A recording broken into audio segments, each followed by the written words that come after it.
Welcome to this session on right view.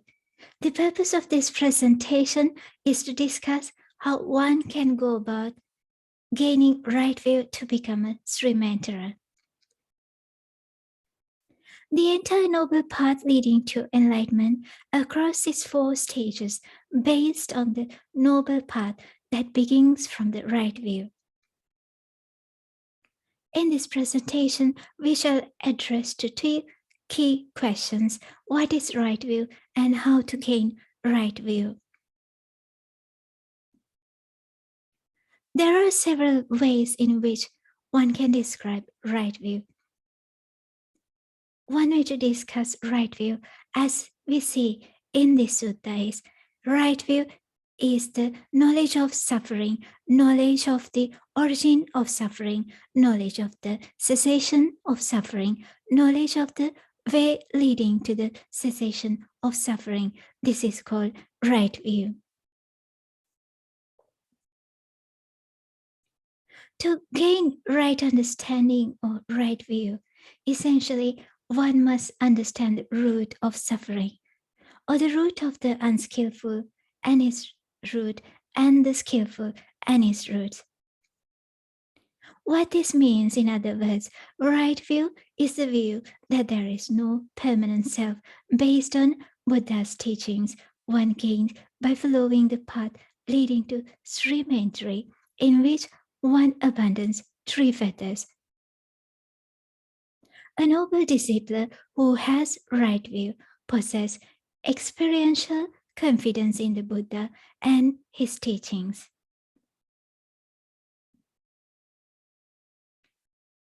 Right view itself is abandoning the first 3 fetters to become a Sri Mentora. In total, there are 10 fetters. A Sri Mentora abandons 3 fetters, which are identity view, attachment to rites and rituals, doubt about the Buddha and his teachings.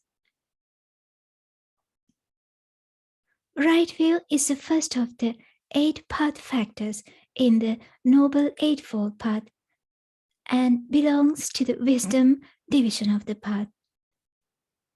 What this means is that some degree of virtues and some degree of concentration is beneficial to gain realization. However, virtues alone is not sufficient. In fact, there is a need to emphasize more on developing wisdom, as it is through wisdom and wise reflection of Dhamma one can gain right view to become a Sri Mentora.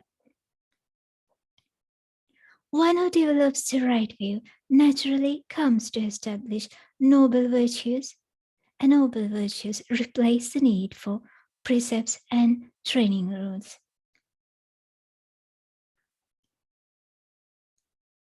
The question we should ask next is, how can one gain the right view? The answer to that question is that by following the right path.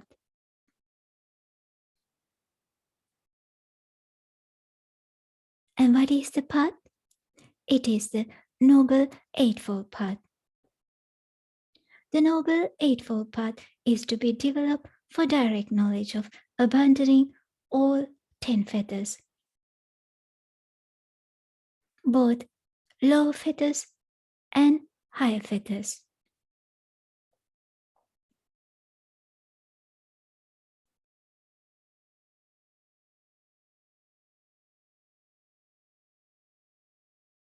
The Noble Eightfold Path is to be developed for direct knowledge of abandoning all 10 fetters, and that is why it is explained as the path to Sri Mentri leading to the fruition of Sri Mentri, the path to one's returning, to the fruition of one's returning, the path to non-returning leads to the fruition of non-returning, and the path to Arhatship leads to the fruition of Arhatship.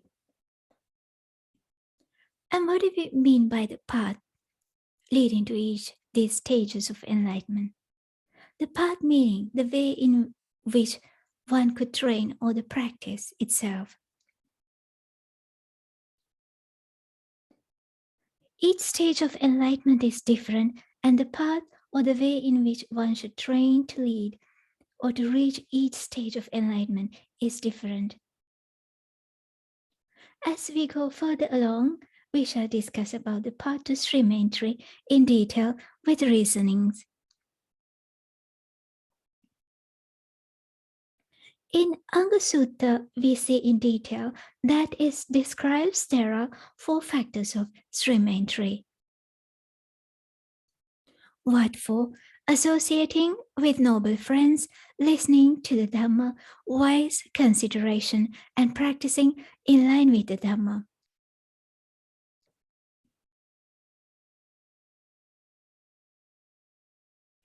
As described in Avijja Sutta, true knowledge is the forerunner in the entry upon the wholesome state with a sense of shame and fear of wrongdoing following along. For a wise person who has arrived at true knowledge, right view springs up. Hence, the first thing one wants to know is, what do you mean by true knowledge? True knowledge itself is understanding there is no permanent self or being based on Buddha's teachings by abandoning 3 fetters.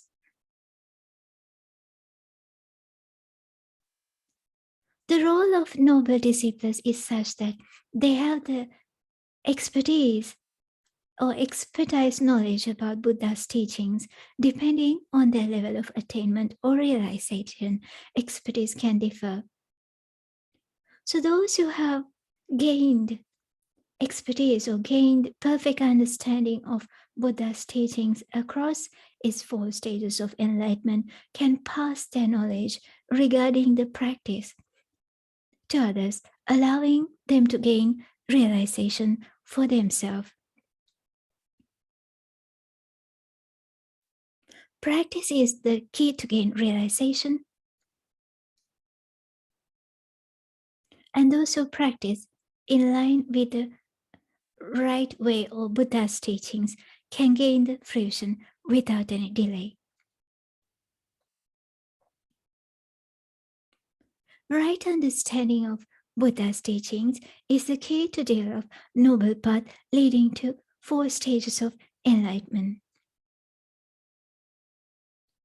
As detailed here, when a person has right view, right resolve, right speech, right action, right livelihood, right effort, right mindfulness, right concentration, right knowledge, and right release, whatever bodily deeds he undertakes in line with that view, whatever verbal deeds, whatever mental deeds he undertakes in line with that view, whatever intentions, whatever vows, whatever determinations, whatever fabrications, all lead to what is agreeable, pleasing, charming, profitable, and easeful. Why is that? Because the view is auspicious.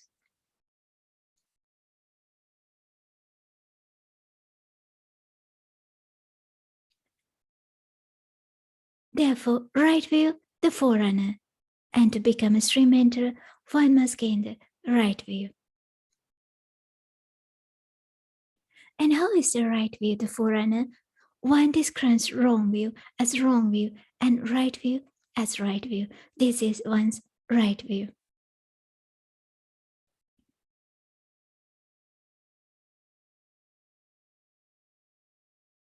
In this sutta, we see a question, Lord, right view, right view. It is said, to what extent is there right view? By and large, this world is in bondage to attachment, clinging, and biases. But one such as this does not get involved with or cling to this attachment, clinging, fixations of awareness, biases, or obsessions, nor is he resolved on myself. He has no uncertainty or doubt that when there is arising, only stress is arising, and that when there is passing away, only stress is passing away. In this, one's knowledge is independent of others. It is to this extent that there is right view.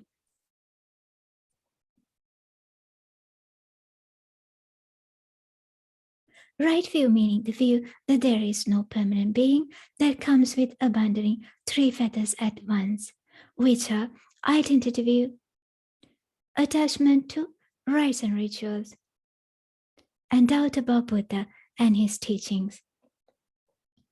Please note that these three fetters are discussed in separate presentations and in detail. Therefore, in this session, I shall detail these fetters in brief. As the key aim of this presentation is to discuss how one can develop one's mind in a way leading to gain right view to become a Sri mentor.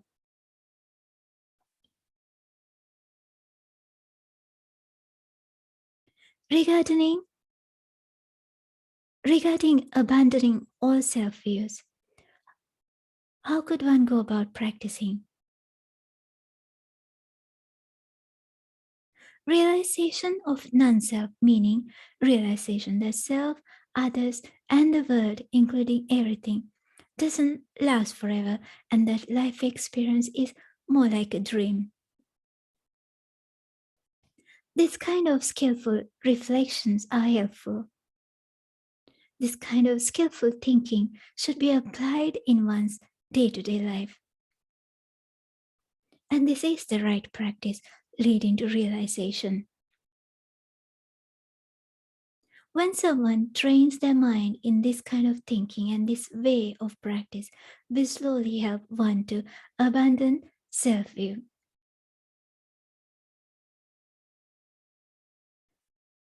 Due to realistic understanding of life experience, such as illnesses, death of dear ones, and similar things, are to be expected and accepted as part of life. Although these can be not so pleasant for most and for all, because they are unavoidable by understanding as they are, one can to abandon stress. Stillness in mind prevails irrespective of circumstances in those individuals who have seen the reality or who have gained realization.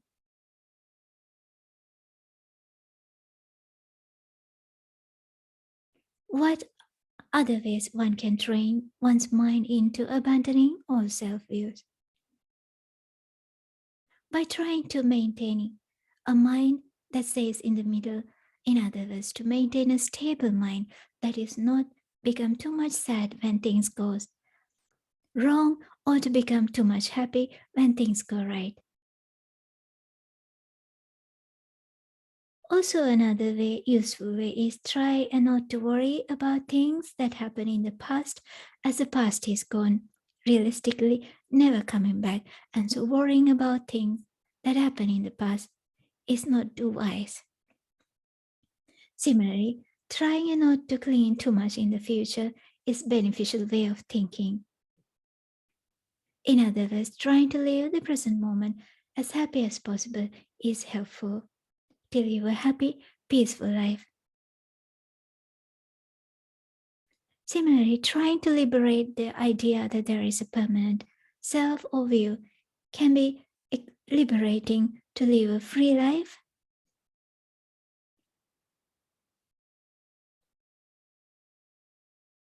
World is created in one's mind, and the mind-made world and the reality can be different. Therefore, there is a gap between the imagination and the reality. It can bring suffering and stress. By understanding this reality, to awaken the mind to reality, one can live freely to the fullest with the awareness that life experience is more like a dream and can experience peace and happiness within oneself. And these are some of the practical ways in which one can train one's mind to abandon self-view. So those who see the world this way will not be captured by any of life experience, but they simply live alongside it all. This practice is the key to gain realization.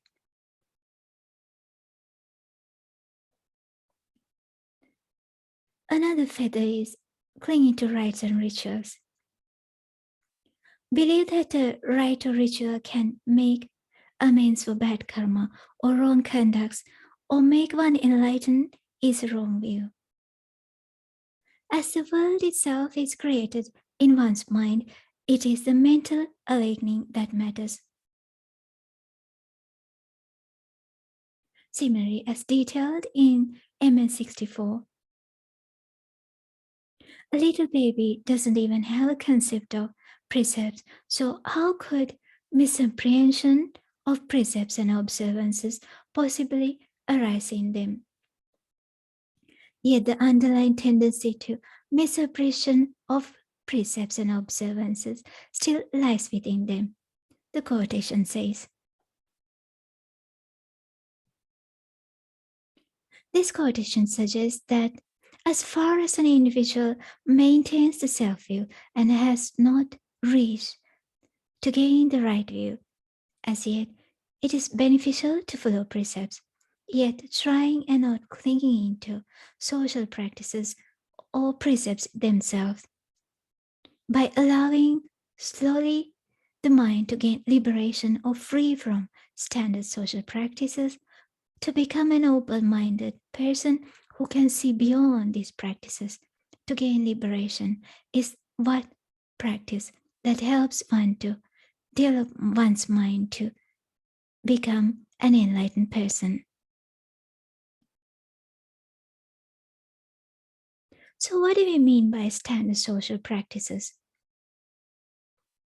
This can be detailed in broad and in depth, but in brief, if I were to provide an example, let us say that in certain societies, it might be such that there is a suggestion that by the time when someone becomes age 20, one must have a job.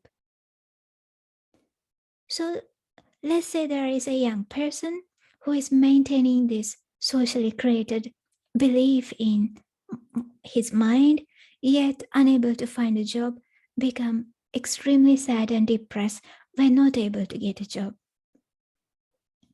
But realistically, finding a job itself in the current economy seemed to be really hard, and so it doesn't come as a surprise. Yet because of social expectations, this young person finds it difficult not to be depressed. And so understanding and seeing beyond the social practices is helpful not to be sorrow and miserable and unsatisfactory in life, because there is a gap between the standard socially acceptable ways and the reality. And this is what a Sri mentor comes to understand. If we were to take another example, it may be, let's take there is another young person who thinks that it is important to go to forest to practice meditation, yet doesn't have time and resources for it. And thereafter, thinking more about it, he becomes sad. And this sadness might even go up to depression. This is just a mere example. Yet, understanding that it is really not necessary sometimes go to forest to meditate to gain realization, as Buddha's true teachings suggest, one can practice Dhamma in whatever the way possible, in whatever the context that allow one to practice Dhamma, one can still gain realization, because realization happens at the mental level. What is beneficial is thinking and reflecting more about Buddha's teachings and practicing really in line with Buddha's teachings in one's daily life, irrespective of the context. And so the key emerging point is that the ability to think beyond socially acceptable ways is beneficial to liberate mind or free of such restricted practices, to gain realization.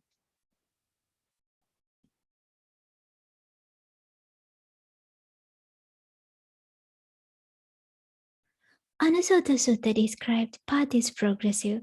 So initially, a Sotapanna learns to go against social practices of clinging to self-view and rites and rituals based on Buddha's teachings.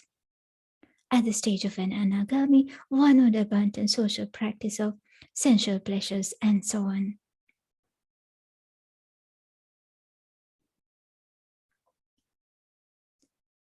Abandoning doubt about Buddha and his teachings is a key factor, and there is a separate presentation I have done on this topic. Please kindly watch that. Here I shall briefly mention a few important things regarding this fetter. To gain realization, it is important to understand what Buddha has actually said and to understand what are his true teachings. And there are two routes which allows a person to gain realization, either as a follower of Buddha or as a follower of his teachings. So those who have reasonable conviction that Buddha and his teachings are acceptable and make sense to them will need to adapt certain practices to abandon three fetters that we have discussed earlier to become a stream mentor, to fill the gap between a faithful follower and a follower of Buddha to become a stream mentor. What is right view? Right view also can be explained in different way. As we see in this sutta, right view is explained as twofold. There is right view that is accompanied by defilement, has attributes of good deeds, and rives in attachment. And there is right view that is noble, undefiled, transcendent, a factor of the path. What is right view that is accompanied by defilement, has the attributes of good deeds, and ripens in attachment? There is meaning in giving, sacrifice, and offering. There are fruits and results of good and bad deeds. There is an afterlife. There are duties to mother and father. There are beings reborn spontaneously. And there are ascetic and Brahmins who are well attained and practice and who describe the afterlife after realizing it with their own insight. This is right view that is accompanied by defilement, has the attributes of good deeds, and ripens in attachment. And what is right view that is noble, undefiled, transcendent, a factor of the path? Is the wisdom, the faculty of wisdom, the power of wisdom, the awakening factor of investigation of principles, the right view as the factor of the path. In one of noble mind and defiled mind who possesses the noble path and develops noble path. This is called right view, that is noble, undefiled, transcendent, a factor of the path.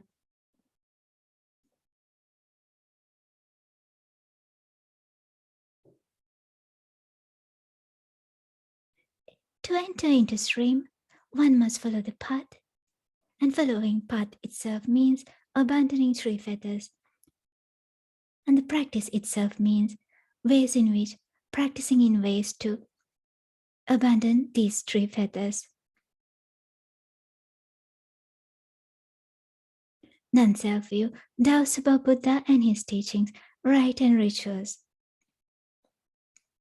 How can one abandon these three fetters? How can one practice in a way leading to abandon these three fetters at once? To summarize once again, trying and see life experience from Buddha's teachings point of view, that everyday life experience or events such as death, illnesses, disappointment, and frustrations that are caused due to unrealistic expectations, thinking about daily life experience from Buddha's teachings point of view, to realize that there is a gap between what is created in the mind as what the world should be and what self should be is not the reality. And by understanding the reality, one can come to realize that there is no permanent self, and also abandon any doubts about Buddha and his teachings, and also clinging into rites and rituals. In other words, by following Buddha's teachings and by developing a realistic perspective of life, one can try and live a happy life, worry-free, and a very liberating life free of restricted ways. So reflecting more and more on Buddha's teachings in day-to-day life and practicing in line with these kind of ways are useful ways.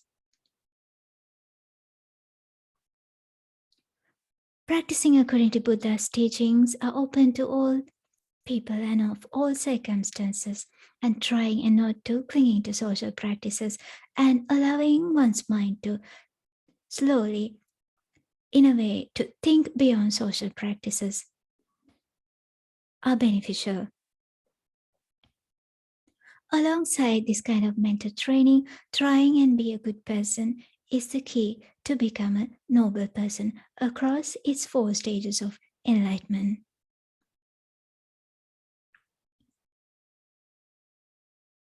Finally, in terms of training rules, if one can maintain minimum 5%, this is beneficial. Given that right view is belong to the wisdom category, wise reflection based on the right practice in line with Buddha's original teachings is much needed to gain realization, and the virtues serving as a supplement to the path. Therefore, minimum 5% is sufficient to gain realization, and one can enhance virtues depending on personal choice. And for those who wish to increase the degree of virtues, 8 precepts with right livelihood as the 8 is beneficial way to practice, and any kind of training rules according to personal preferences.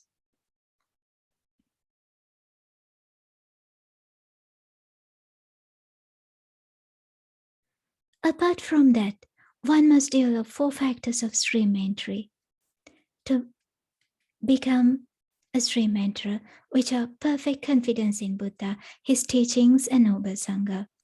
This can be fulfilled by reflecting the qualities of Buddha and his teachings, either as a form of meditation or as a sort of reflection, as comfortable to oneself in daily life and as much as possible.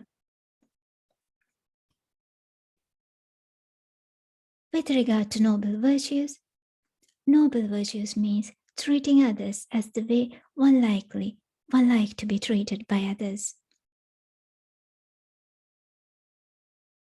In this presentation, I have discussed how one can train one's mind to gain right view. This is the end of this session. Thank you very much.